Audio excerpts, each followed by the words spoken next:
Chers camarades, ce soir nous pouvons fêter une incroyable victoire. Grâce à notre mobilisation, nous avons fait mentir tous les pronostics catastrophes. Emmanuel Macron avait déjà déroulé le tapis rouge pour faire rentrer Jordan Bardella à Matignon.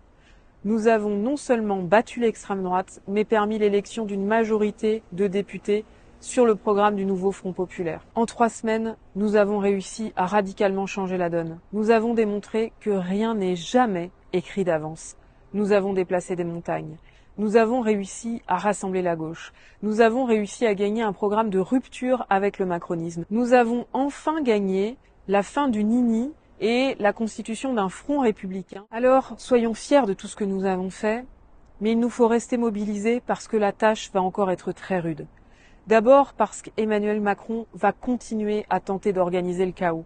Il l'a dit, il va tenter de ne pas reconnaître le résultat des urnes. Avec le patronat, ils vont mettre tout leur effort pour empêcher la mise en place d'un gouvernement du nouveau Front populaire. Ensuite, le Rassemblement national, nous avons réussi à le battre.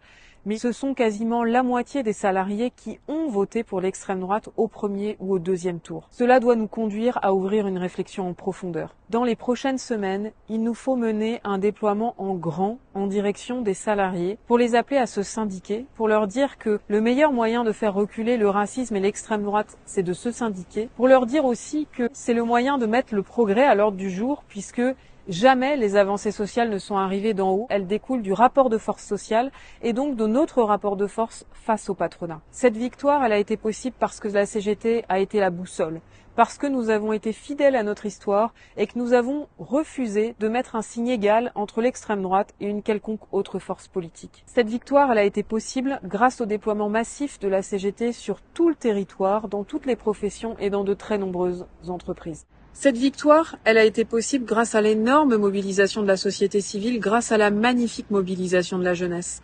Eh bien, ce sont tous ceux-là, toutes celles-là qu'il nous faut accueillir en grand dans la CGT. Cette victoire, elle doit nous donner confiance.